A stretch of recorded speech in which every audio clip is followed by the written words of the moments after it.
से लेकर के आई हैड रूइड तक स्टैंजा है। नंबर 3 पे अगर हम बात करें तो बट इफ इट हैड से लेकर के लास्ट है वुड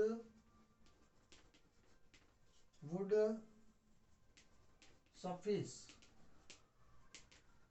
और एक लास्ट चौथा स्टैंजा जो कि वेरी वेरी इंपॉर्टेंट है और एग्जाम में पूछा जा सकता है आपके। Don't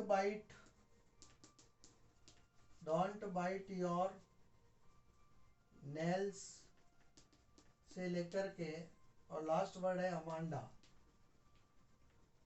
Amanda. तो ये 4 स्टैंजा है। एक बार इनको आप जरूर देखें, इनसे प्रश्न उत्तर आपसे पूछे जा सकते हैं। तो ये आपका सेक्शन बी में जो है प्रश्न संख्या 15-16 वह तो आपके 2 पैसेज होंगे, सीन पैसेज, और फिर 17-18 जो है वो आपके पोएम के स्टैंजा होंगे 2। तो आप एक बार इनको जरूर देख लें और नोट डाउन कर लें इनको।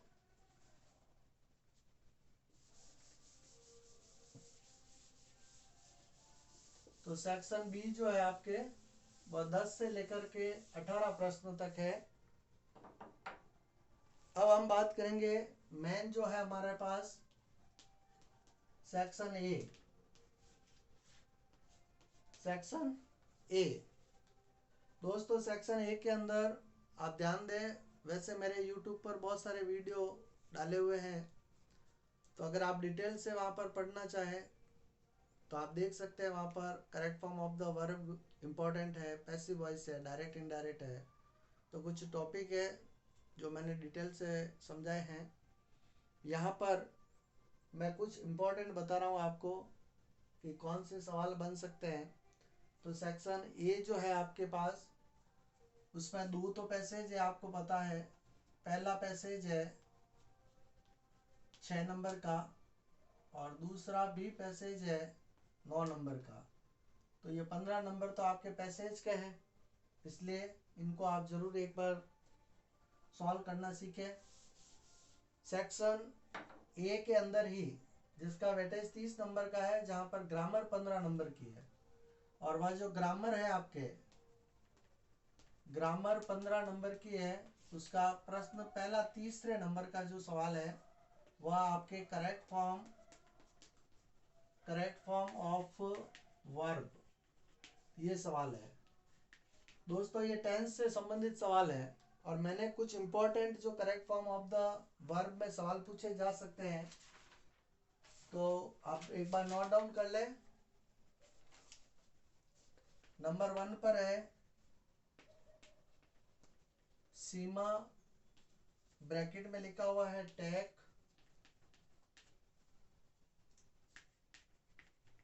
फॉर कप्स ऑफ टी, और आगे लिखा है सो फार। यानी ये इंडिकेशन है सो फार। आप इसको याद करें क्योंकि एग्जाम में ये सो फार पूछा जा सकता है। और इसका आंसर अगर हम बात करें कि ये कौन सा टेंस बनेगा, तो ये आपके प्रेजेंट परफेक्ट टेंस है और सीमा सिंगुलर है, इसलिए इसका आंसर जो बनेगा वो बनेगा हैज, और टेक की थर्ड फॉर्म लिखनी है आपको, तो हैज टेकन। यानी इस इंडिकेशन को याद करें, वेरी वेरी इंपॉर्टेंट है। नंबर दूसरा जो सवाल है वह है आपके the water in the pond, खाली जगह फ्रिज लास्ट नाइट।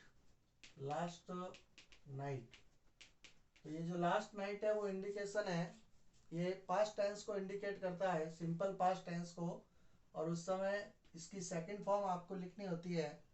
तो इसका जो करेक्ट आंसर बनेगा वो फ्रॉज बनेगा, सेकंड फॉर्म। इसके बाद नंबर 3 पर अगर हम बात करें तो प्रश्न है सी खाली जगह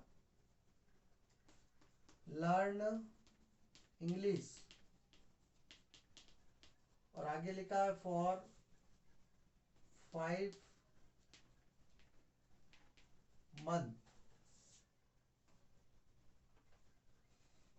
मंथ्स लिख लेते हैं। यहाँ पर आपका इंडिकेशन है फॉर 5 मंथ्स जो लिखा हुआ है वो आपको बता रहा है ये प्रेजेंट परफेक्ट कंटिन्यूअस टेंस है। इसका मतलब हैज बीन हैव बीन में से आना चाहिए। तो सी सिंगुलर है तो आंसर बनेगा यहाँ पर हैज बीन, और फर्स्ट फॉर्म के साथ आईएनजी लगाना है तो आंसर बन गया लर्निंग। तो करेक्ट आंसर बनेगा हैज बीन लर्निंग। और लास्ट सवाल है यहाँ पर correct form of the verb का। प्रश्न है वी ब्लैंक जगह है, फिर लिखा है finish this work by Sunday evening. दोस्तों ये इंडिकेशन है बाय संडे इवनिंग, और इसको देख करके आपका जो आंसर बनने वाला है वह फ्यूचर परफेक्ट का बनेगा, और फ्यूचर में वी के साथ सेल लगता है तो आंसर बनेगा यहाँ पर सेल हैव, और फिनिश की थर्ड फॉर्म लिखनी है आपको फिनिश्ड। तो मैंने वैसे सिंपल टेंस भी पूछा जा सकता है। Correct form of the verb में प्रेजेंट सिंपल टेंस है, पास्ट सिंपल है, फ्यूचर सिंपल है, कंटिन्यूअस है। तो एक बार correct form of the verb का मेरा वीडियो जरूर देखें आप। और 4 मैंने इंपॉर्टेंट बनाए हैं बोर्ड एग्जाम के लिए। एक तो सो फार, लास्ट नाइट या लास्ट कुछ भी लिखा हो सकता है। फॉर या सिंस शब्द है यहाँ पर, ध्यान रखें फॉर या सिंस। तो फॉर तो अन या फिर सिंस दोनों में से कोई भी आएगा तो फिर आपके प्रेजेंट परफेक्ट कंटिन्यूअस होगा। और बाई संडे इवनिंग, तो ये 4 है, आप नोट डाउन कर लें इनको, correct form of the verb. इसके बाद चौथा जो सवाल पूछा जाएगा आपसे वह है आपका रिपोर्टेड स्पीच। सेक्शन ए में ही बात करेंगे, प्रश्न संख्या 4, और वह है चेंज इनटू इनडायरेक्ट स्पीच में। तो इसके लिए मैंने सवाल निकाले हैं। एक सवाल तो है यहाँ पर Seema said to Hari, comma inverted comma के अंदर दिया हुआ आपके why did you not come, why did you not come to my home. तो देखें आप ये इंट्रोगेटिव्स है, वाई और पीछे इंट्रोगेटिव मार्क्स है, तो सेड टू के स्थान पर तो आस्क्ड होगा, तो आंसर होगा इसका सीमा आस्क्ड हरी। और कॉमा इन्वर्टेड कॉमा जो है उसकी जगह ये WH वर्ड ही आने वाला है। उसके बाद ध्यान रखें पर्सन और फिर टेंस। तो पहले पर्सन देखते हैं हम, यहाँ पर यू है, और ये यू कहने वाला या यू शब्द किसके लिए आया है, हरि के लिए आया है। तो हम यहाँ पर हरि को लिख सकते हैं, या पुल्लिंग है तो ही लिख सकते हैं, ठीक है ना। तो वाई ही हो जाएगा। फिर टेंस की बात करेंगे तो यहाँ डिड लिखा हुआ है, डिड मतलब सेकंड फॉर्म है, और वह चेंज होगी हेड प्लस थर्ड फॉर्म में।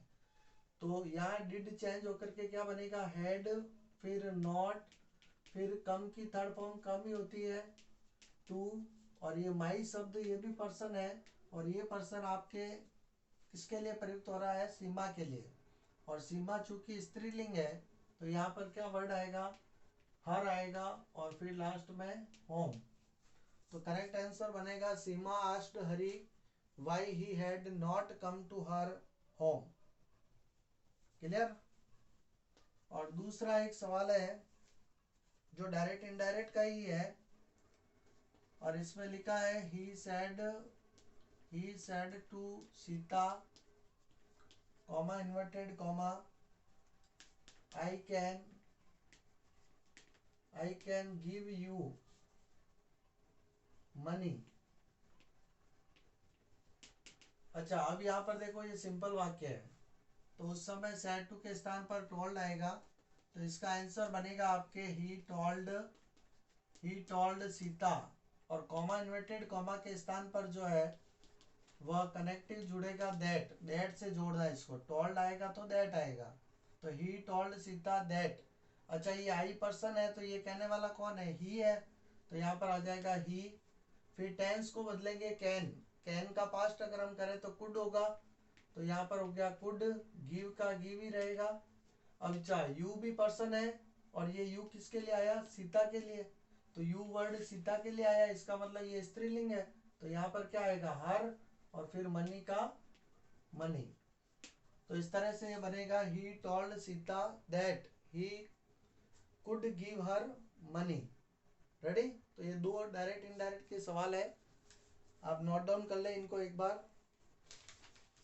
इसके बाद प्रश्न संख्या 5 की अगर हम बात करें तो प्यारे विद्यार्थियों प्रश्न संख्या जो 5 है उसके अंदर आपके कंबाइन द सेंटेंस या combine the pairs of sentence, pair of sentence मतलब आपको कुछ वाक्य दिए हुए होंगे और उन वाक्यों को जोड़ करके लिखना है। तो इसके लिए मैंने पहला लिखा है यहाँ पर आपके प्रश्न, I met a boy, I met a boy, और आगे लिखा है his father is a teacher, और कोष्टक में कनेक्ट करना है आपको हुज से। ध्यान रखें यहाँ पर हुज जब भी पूछा गया है तो पहला जो वाक्य है वो ऐसे कैसे लिखना है, और सेकंड वाक्य के अंदर देखिए आप यहाँ रिलेटिव बताने वाला वर्ड है हिज, तो ये यहाँ से हट जाएगा और इसके स्थान पर क्या वर्ड आ जाएगा, हुज शब्द आएगा। तो आंसर क्या बनेगा इसका, I met a boy whose father, क्या बनेगा, whose father is a teacher. Clear. फिर दूसरा जो इंपॉर्टेंट प्रश्न आपसे पूछा जा सकता है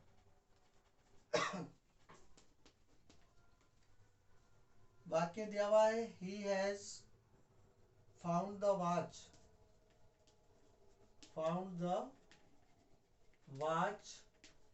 और दूसरा वाक्य लिखा है he has lost it last week, और कनेक्ट करना है इसको किससे, दैट से। अच्छा दैट या विच जब भी पूछा जाएगा तो आप ध्यान रखें कि पहला वाक्य तो ऐसे रहेगा, पर दूसरे वाक्य के अंदर कोई भी निर्जीव एक वस्तु है या शब्द लिखा हुआ है तो वह यहाँ से हट जाएगा, जैसे ईट लिखा है तो ये यहाँ से हट जाएगा और ये कनेक्ट हो जाएगा यहाँ कॉमा की जगह या फुल स्टॉप पहले वाले वाक्य के बाद। तो वाक्य बनेगा यहाँ पर answer he has found the watch that, और दैट के बाद इसको हम जोड़ देंगे तो that he has lost last week. तो पूरा वाक्य क्या बना देखो, he has found the watch, फिर इसके जगह फुल स्टॉप की जगह दैट आ जाएगा, ही हैज लॉस्ट ऐसे कैसे लिखना है, इट को हटा देना है और लास्ट वीक आ जाएगा। तो इस तरह से बहुत ही इजी है, एग्जाम में पूछा जाएगा combine the pairs of sentence, तो आराम से आप कर सकते हैं। प्रश्न संख्या 5 के बाद 6 की बात करें हम, प्रश्न संख्या 6, तो प्रश्न संख्या 6 आपके पैसिव वॉइस है, चेंज इनटू पैसिव वॉइस। तो इसके लिए पहला जो वाक्य है आपका या प्रश्न है वह है हु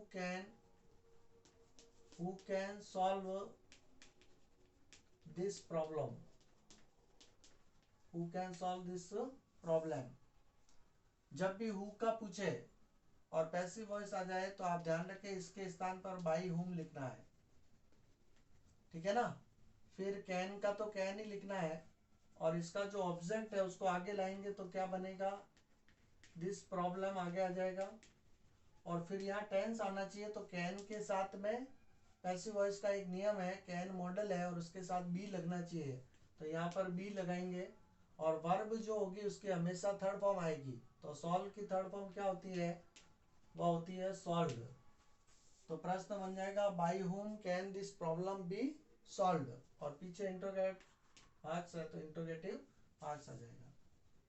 इसके बाद दूसरा प्रश्न अगर हम बात करें तो नोबडी कैन डू इट। अच्छा, इसके अंदर आप देखोगे कि ऑब्जेक्ट क्या है, इट है, तो इसको हम आगे लाएंगे तो आंसर बनेगा इट, फिर कैन। अच्छा, ये नोबडी वर्ड नेगेटिव है तो इसका मतलब कैन के साथ नॉट लगेगा, तो इट कैन नॉट या कांट भी लिख सकते हो।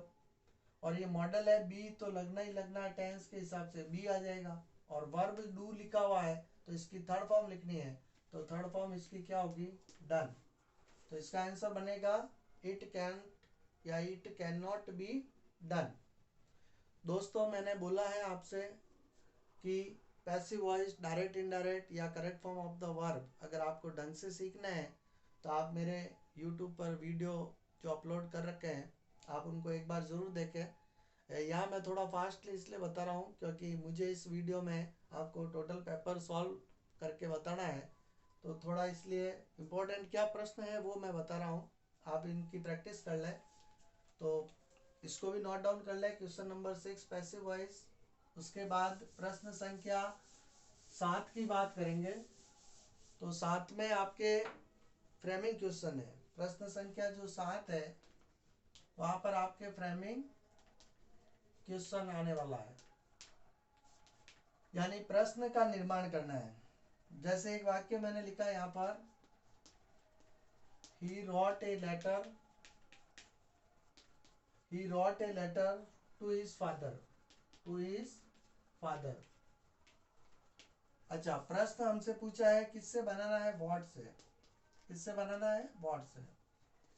तो आप ध्यान रखें यहाँ पर फ्रेमिंग क्वेश्चन में एक सीधा सिंपल फॉर्मूला देके आप हेल्पिंग वर्ब आपको पता होनी चाहिए, फिर सब्जेक्ट, ये दो चीजें ध्यान रखनी है आपको, ठीक है ना, हेल्पिंग वर्ब और सब्जेक्ट। तो दोस्तों इसके अंदर हेल्पिंग वर्ब यहाँ पर वर्ब में छुपी हुई बैठी है, और ये रोट सेकंड फॉर्म है, तो सेकंड फॉर्म होने पर जो है वो आप ध्यान रखें हेल्पिंग वर्ब डिड होगी। तो यहाँ पर व्हाट के बाद क्या लिख देंगे हम, डिड। फिर सब्जेक्ट कौन है, ही है, ही है। अच्छा, उसके बाद डिड आने पर वर्ब की फर्स्ट फॉर्म आती है, तो रॉट की फर्स्ट फॉर्म देखेंगे तो वह क्या है, राइट है। अच्छा, प्रश्न पूछा है वाट का, तो इसका मतलब ए लेटर तो लिखा नहीं जाएगा, तो आगे क्या लिखेंगे, टू हिज फादर। तो कंप्लीट प्रश्न क्या बनेगा, what did he write to his father. तो आंसर दिया हुआ रहेगा, और आपको फ्रेमिंग क्वेश्चन बनाना है। सिंपल सी बात याद रखें, हेल्पिंग वर्ब और सब्जेक्ट, हेल्पिंग वर्ब को पहले लाएंगे और सब्जेक्ट को बाद में लाएंगे, तो ये आप आराम से कर सकते हैं फ्रेमिंग क्वेश्चन वाला। उसके बाद 8वां जो प्रश्न है वह टैग क्वेश्चन का है, टैग क्वेश्चन। तो इसके लिए एक मैंने वाक्य निकाला है जो वेरी वेरी इंपॉर्टेंट है, और प्रश्न है he never bot A car. अच्छा, टैग क्वेश्चन में क्या चीज ध्यान रखी जाती है, तो ध्यान रखना होता है कि अगर वाक्य पॉजिटिव दिया हुआ है तो उसे हमें नेगेटिव में बदलना है, और यदि वाक्य नेगेटिव में होगा तो उसे हमें पॉजिटिव में बदलना है। यहाँ पर ये जो नेवर वर्ड है ये नेगेटिव को इंडिकेट करता है, और टैग क्वेश्चन में भी ध्यान यही रखना है, हेल्पिंग वर्ब और सब्जेक्ट। तो यहाँ पर हेल्पिंग वर्ब बॉट के हिसाब से क्या आनी चाहिए, सेकंड फॉर्म है बाई की, तो डिड आना चाहिए, तो हमने लिख दिया यहाँ पर डिड। अच्छा, वाक्य ऑलरेडी नेगेटिव है तो हमने इसको पॉजिटिव में लिखना है, तो डिड के बाद कुछ भी नहीं लगेगा, और सब्जेक्ट इसका ही है, तो डिड ही हो जाएगा। आप इनकी प्रैक्टिस करें, ठीक है ना। फ्रेमिंग क्वेश्चन और टैग क्वेश्चन बहुत इजी टॉपिक है ये, बस थोड़ा सा ध्यान रखोगे आराम से ये फोकट के नंबर है आप अचीव कर सकते हैं। आइए लास्ट बात करते हैं आज के इस वीडियो में, अंतिम प्रश्न जो है प्रश्न संख्या 9। और दोस्तों फिल इन द ब्लैंक्स, प्रश्न संख्या 9 जो आपसे ग्रामर का पूछा जाएगा, फिल इन द ब्लैंक्स। और ये बहुत ही इजी प्रश्न यहाँ पर आपसे पूछा जाएगा, तो आप ध्यान रखें। जैसे पहला प्रश्न है यहाँ पर,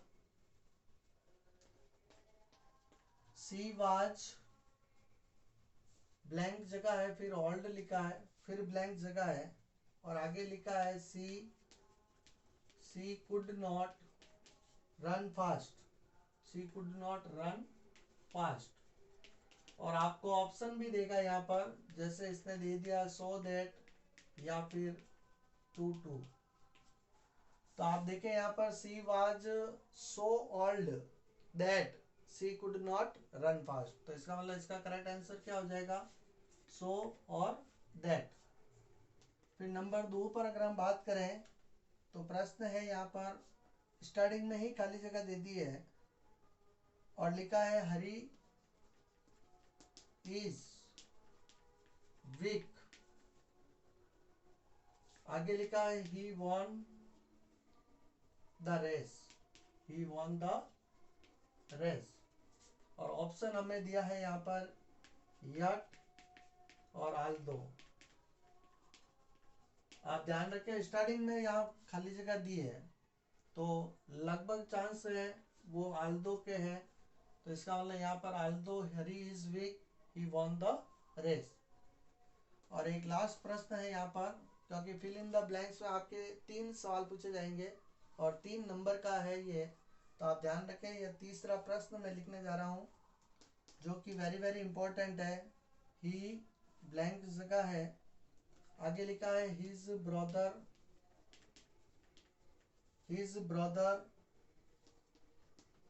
came to see us। और ऑप्शन यहाँ पर आपको दिया है इसने as well as और so।